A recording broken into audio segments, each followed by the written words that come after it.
What's going on, everybody? And welcome to the Occult Gaming channel with me, your host, Bella Wright. Today, I have a special treat for you guys who have been following my GameCube playthroughs. And this is hot on the heels of the Lost Kingdoms playthrough. Also a GameCube game. Well, technically, this will be a Game Boy Advance game, but I'm playing it on the GameCube's Game Boy Advance player. So the game we're playing today, we'll get right into it. It's a little game called Kingdom Hearts Chain of Memories. And the cool thing about this game here, this will be the first game I actually... So right off the bat, our cartridge is working. And I just decided to play this game because I have an excess of card games that I haven't played.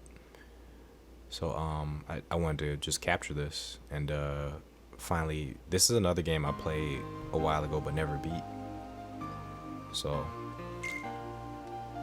I want to finally go ahead and beat it. And right off the bat, I'll show you guys the two files we have because I'm gonna have to get rid of them. We have this file, a file I've recently played because I was interested in playing this game, and got to level 29 on this one. I had to delete an old file because you can only have two files on here.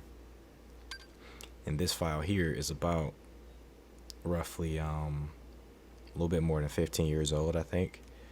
This is, I believe, the file of my buddy Ryan, and the last time he owned this game was about 11 years ago, I think. Just like with Lost Kingdoms, another similarity between these two games, and me anyway, I borrowed this game from Ryan a long time ago. So I don't think he's gonna have an interest in playing this and at least continuing this file, so I'm gonna go ahead and get rid of it for this playthrough. And that's a running theme you'll see with a lot of games I play, probably, is that a lot of them are borrowed from friends, and the way we lend out games and borrow them from each other, we sometimes forget we have each other's copies of these things. My friend Alex has borrowed countless games from me. So did Ryan, so did Mark, that you can they pretty much own them at this point because I haven't asked for them back. And it's the same with this game of Lost Kingdoms. So you can call me a scum lord, but that's kind of how we do things for some strange reason. But what I'm about to do is the scum lordiest thing of all, because I do want to still use this file on the side. So I'm gonna erase his file. And as I'm here looking at it, I just can't do it. So I'm just going to erase the file I already started. There's something about save files that are just sacred. I don't know what it is. But anyway, we have our opening cinematic here, which is compressed to all hell. But of course, this is Game Boy Advance, so what can you expect?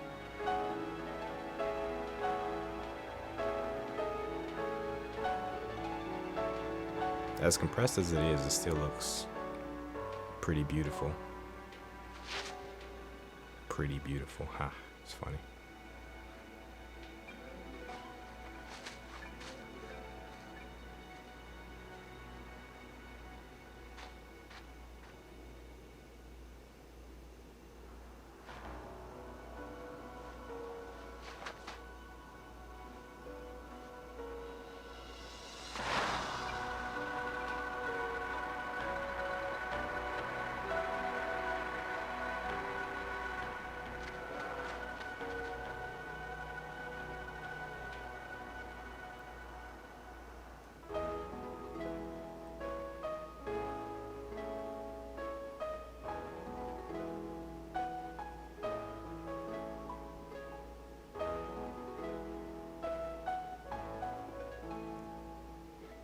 And if you guys didn't already know, this game comes between Kingdom Hearts 1 and Kingdom Hearts 2.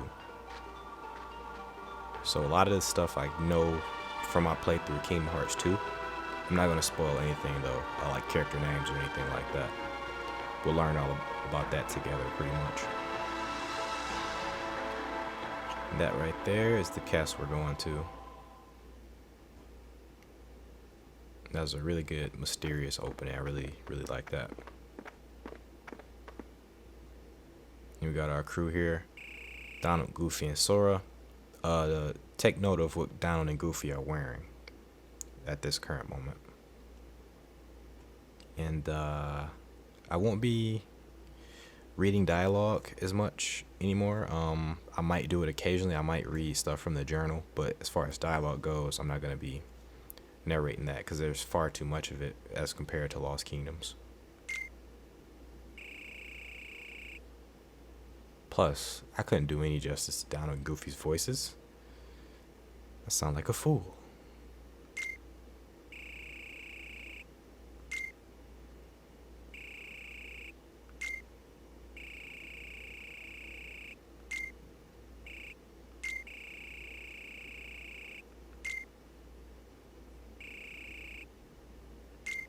I might do Sora. Maybe.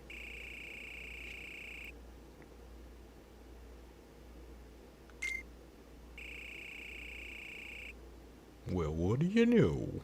Great minds think alike, I guess. See, that was horrible.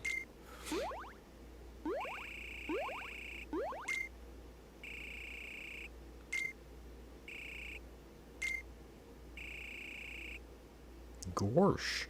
Maybe it's contagious.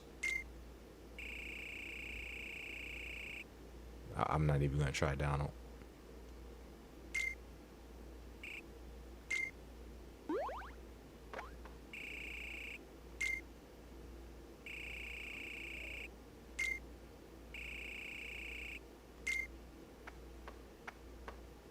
Let's go. And again, just take a note of what they're wearing right now.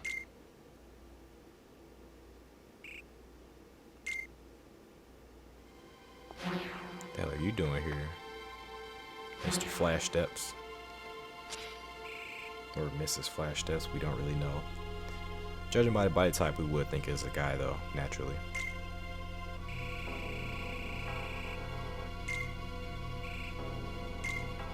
You're just gonna zap him out of nowhere? Just a guy in a cloak. No magic. That art. That art for Donald's face. He looks so sad. It's really good art. Pixel art.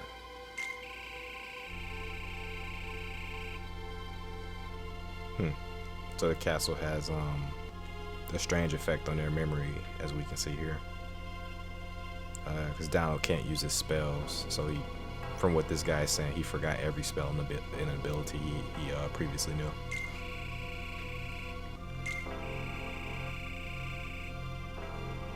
Okay, so remember this line here. In this place, to find is to lose, and to lose is to find. That's very, very important to apply to this game.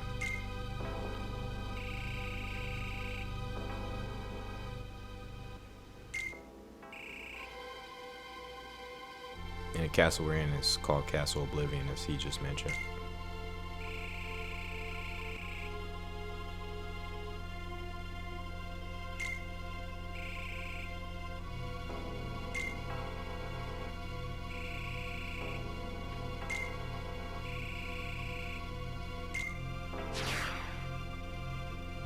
That's cool.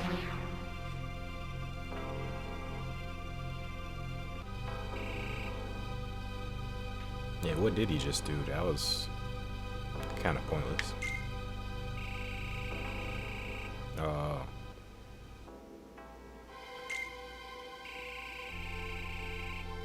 He sampled his memory. How can he just... Maybe it's a special power he has.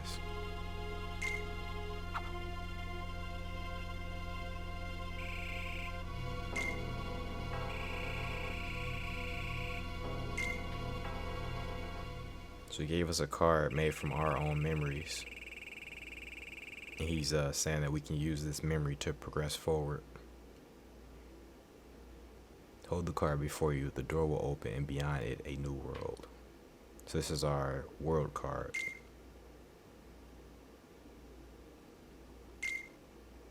Alright. Traverse Town. If you've played Kingdom Hearts 1 or 2, you know all about Traverse Town.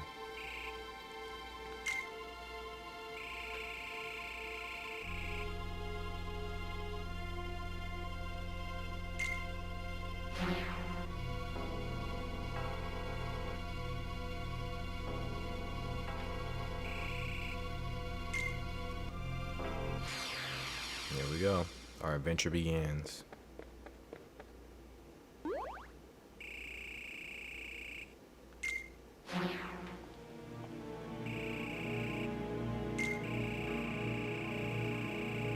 Alright, so he created this town from our memory using a card.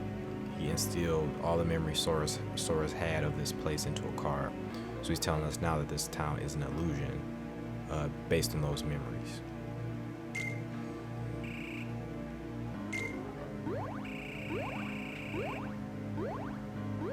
And where are our friends?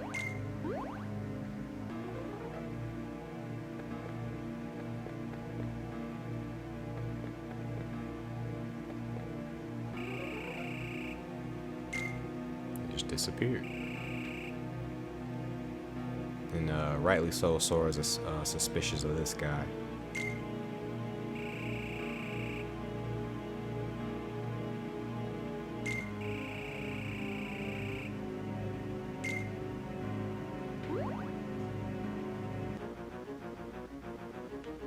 Alright, here's our battle system. The laws of this cast require that your friends be transformed into cards. Interesting. If you value your friends, you will pick them up without fail. Well, I value winning as well. Cards you pick up are added to the top of your stack. Use them, and your friends will come to your aid. Gotcha. Can I get another one? No. Donald is so random for what he does.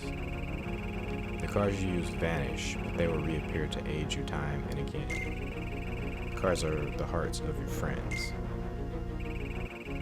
Everything in this castle is ruled by cards. Whether an enemy or a door stands in your way, cards are the only way to proceed. But you mustn't forget your own strength. Very true. B button is to jump. We got our Dark Souls roll. Or I think this was in Kingdom Hearts. The first two games, at least the first one, I remember there being a dodge roll. First think of yourself. Move, then use the cards. So when he says think of yourself, that's how you want to position yourself to avoid damage and to make sure you're near the enemy. Right now our controls are limited. We can't shuffle through the deck because he hasn't taught us how to do that yet. Good. Every move you make causes a card to disappear. Yep. If you use up all your cards, you will be unable to act. But there is a solution. Keep using cards until you run out, and I will show you.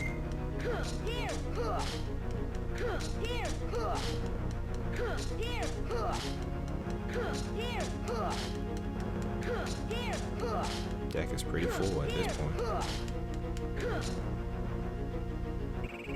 There, you have no more cards, and without them, no power. If you want that power back, you must focus. Bid the cards return to you, and they will. Reloading cards. Select the reload card icon and hold down the A button. And of course, the icon is the looks like a card with a crown to top it off, and the number 1. So we just reloaded 22 cards to our stack here. Pretty much our full deck. The strength of your heart brought back the lost cards. You can recall spent cards at any time. You need only wish it. But each time you do, the cards will take longer to return. So that's what the numbers represent. Right now you can probably kind of see a 2 over there. The cards are by no means unlimited. Use them wisely. And he means that because you do get item cards, and the items are one use in battle, unlike the weapon cards. So even if you reload when you're using an item card, the item card won't return. Anticipate the flow of battle and choose the most effective cards. You may use any card in your deck, and that's how you cycle left and right, which are conveniently the left and right buttons on my GameCube controller as well. The 4 card types you use in battle are grouped into 2 wider categories. The first category includes attack cards, magic cards, and item cards. The second category consists entirely of enemy cards. To use cards from a different category, press select, which I believe I have mapped to X. Yeah. So enemy cards basically are buffs to the character. Typically they're like my favorite is the one that extends your the number of your combo hits. And then there's ones that lower the power of enemy cards, and others that kind of make your cards just blow through the enemy's attacks, stuff like that. Cards will empower you whether you are attacking or defending. But it is up to you to decide when to attack and when to defend. Do not forget it.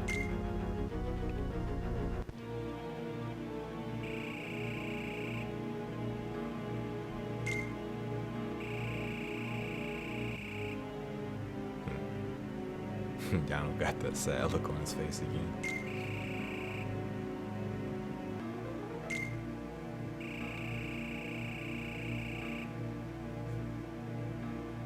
And the journal is very important, so we're going to be looking at the journal constantly. The journal is where you learn basically everything about the game. You learn about characters, events, as well as the various cards you get, from the world cards to the attack cards.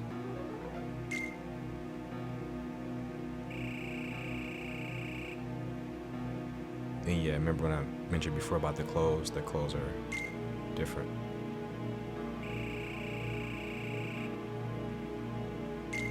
They're in battle regalia.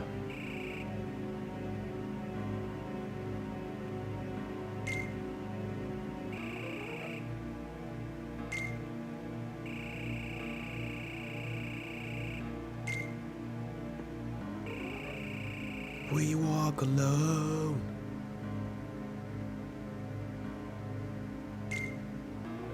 Yeah, you guys will be with him in a sense, so don't worry about it too much. Down straight up roasting Sora.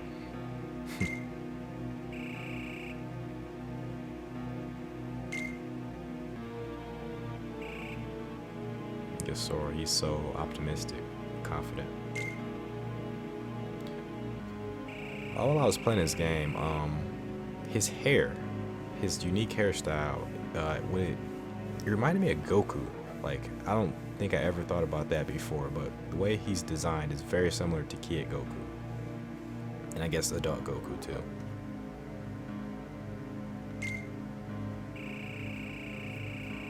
It's like the asymmetric anime here.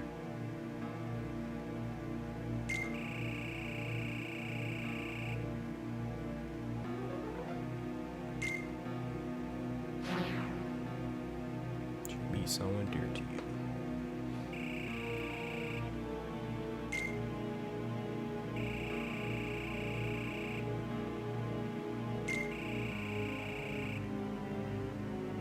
Sora is like a prototypical hero when it comes to his attitude. Got the can-do attitude. It's really cool. I grew up liking like anti-heroes and characters with more cynical outlooks. As I get older, I can appreciate somebody with a can-do attitude and optimism.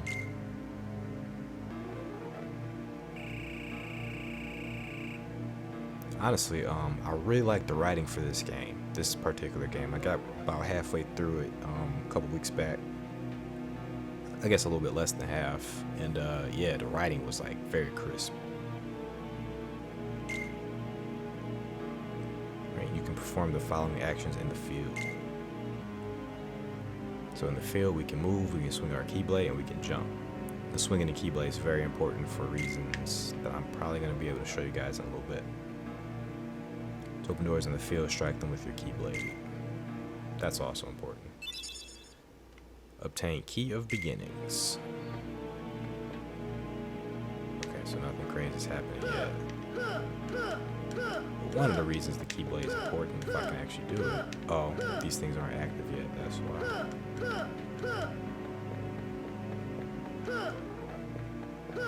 Alright, let's just open the door.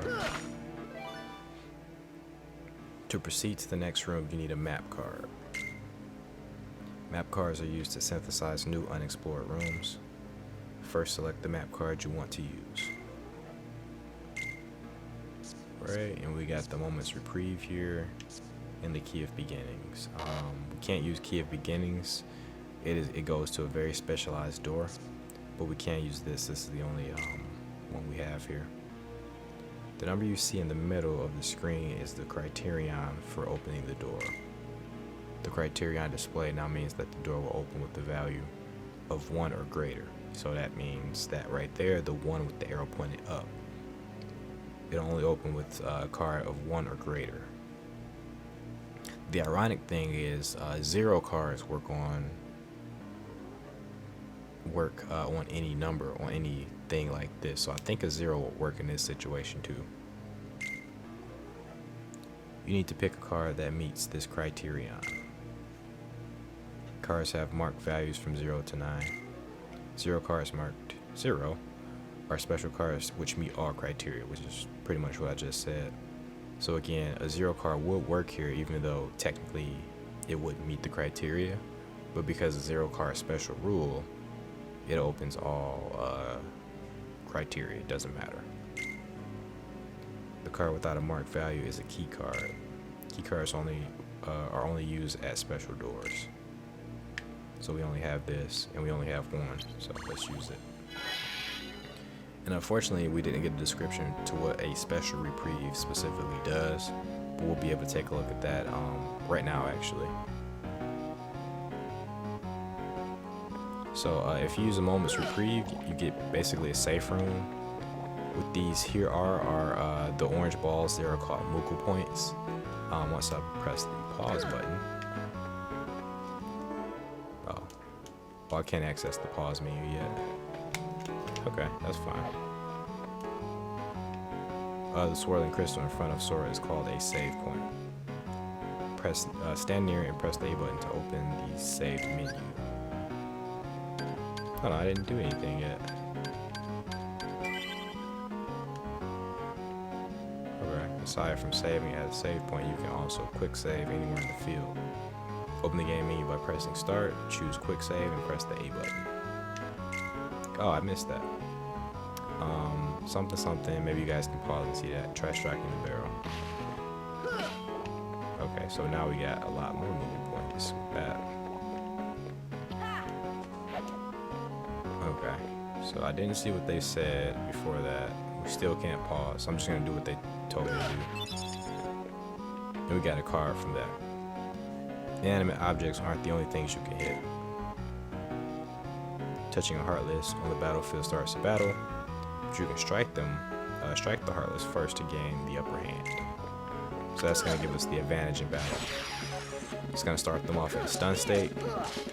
You can just wail on them. Okay, so the cards have a number value. I think they're going to teach us about it, so I'm not going to focus on. I'm not going to focus on teaching you guys anything about that yet. Okay, and we did get a card for winning as well. It's okay, we just started. We still can't pause, so I can't explain those things to you. But we did get a new card, a new room card. This one called Tranquil Darkness. And it's perfectly suited for opening this particular door. Okay, cool.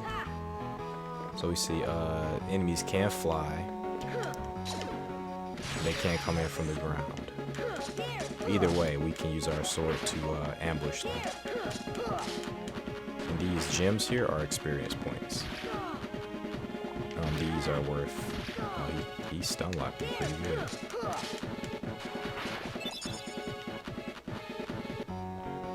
Okay, so I'm just going to take all these guys out. Then that'll leave us to being able to explore the room.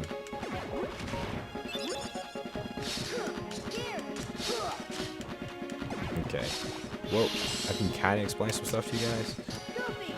You see some of my cards are beating outright their cards, and right there, his card just beat mine, or his attack beat mine. That's where those card numbers come in at. you're basically comparing values with your enemies.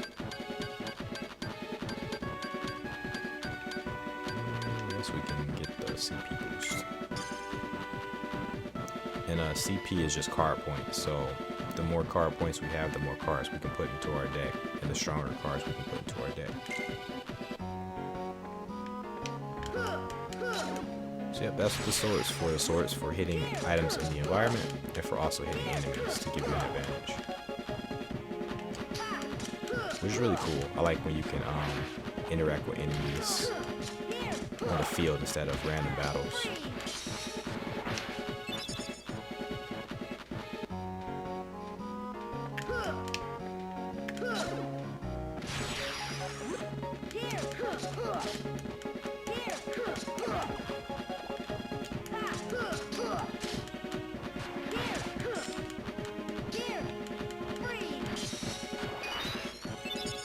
It's a very quick level up.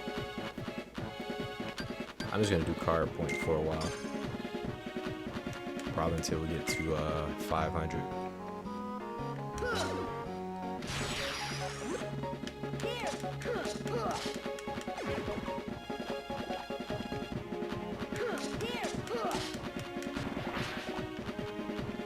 You can escape too.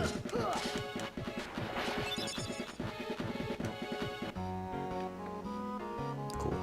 So because we use a card called, I forget what it's called. I'll show you guys in just a moment. These are going to be HP for HP, and you can break these too. You typically get good stuff for breaking these. Right here we got movable points, which I'll be able to show you guys once I'm able to open the menu. Okay. Oh, we can open the menu now. Okay.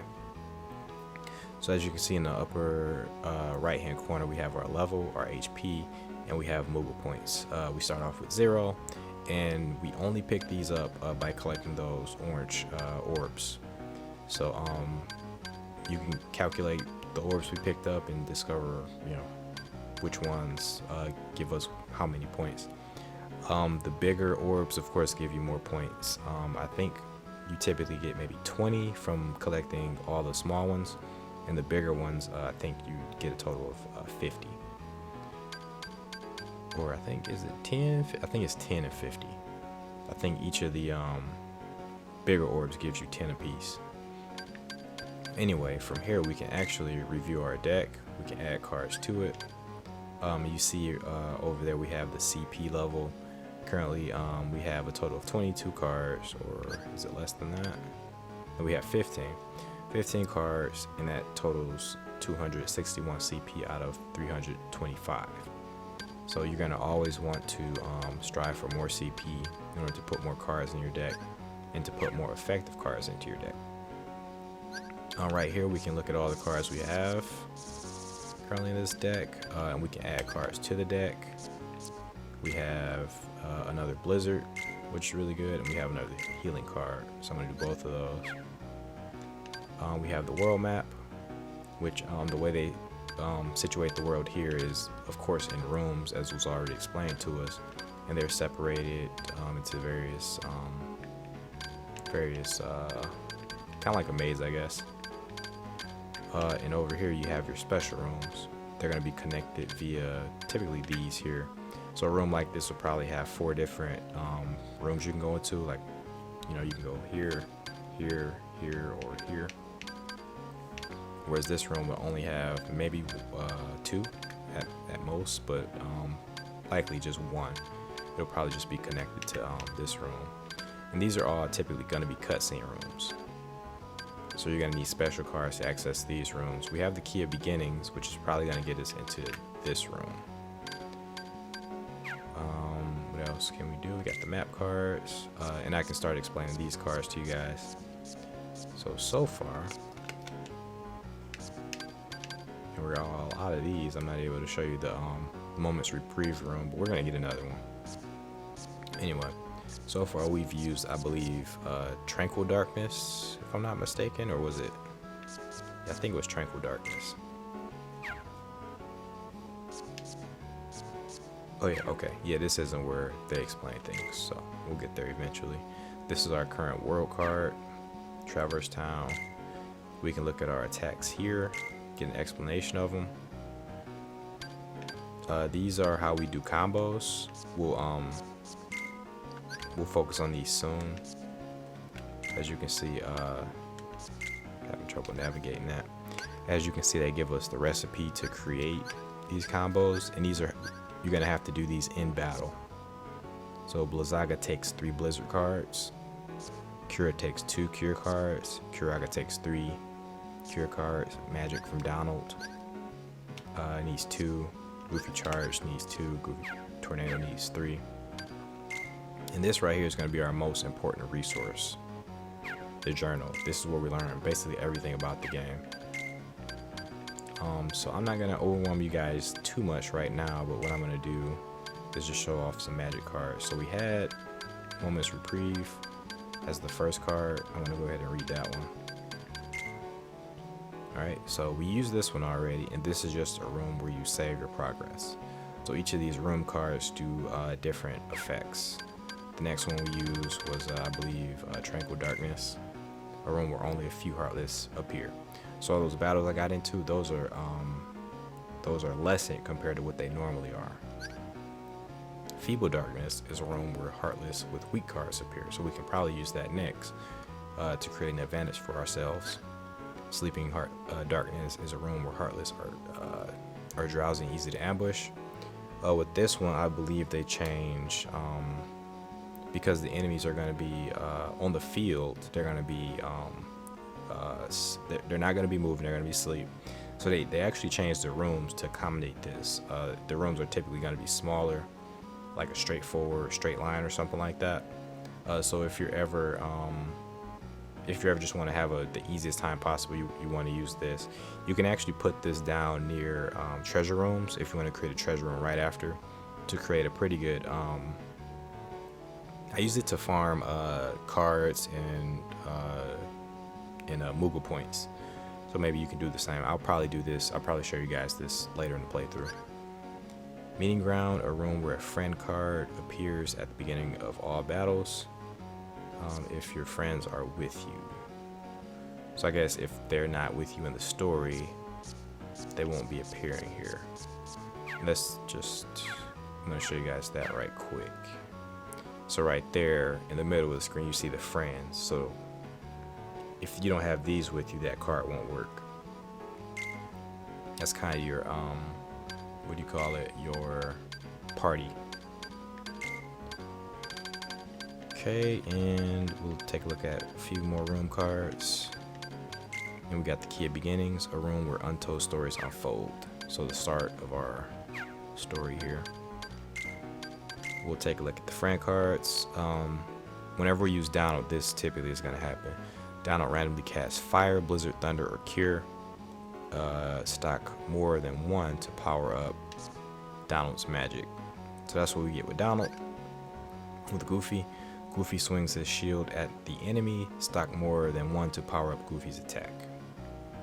So again, we get Goofy Tornado and the other attack if we used 2. So I'm going to show you guys how to stock up on cards, how to use combo attacks soon. These are our item cards. The potion quickly reloads attack cards with no charge time required. Does not work on cards that cannot be reloaded. So this is specifically with our sword cards, nothing else. This isn't going to work on magic or anything like that, or summons. There are summons in this game. What else we got? Got magic cards. For these, I'm not gonna read these because they're pretty much self-explanatory. The attack cards are differentiated by their strength and their speed, pretty much, and their recovery. They do have recovery stat. Default weapon, not very powerful, but reliable and easy to handle. That's the one we got. We do got characters. I kind of want to. I'm not gonna read this now because I think it'll be boring. Unfortunately, we do got enemies as well. Anyway, we're gonna keep this playthrough moving.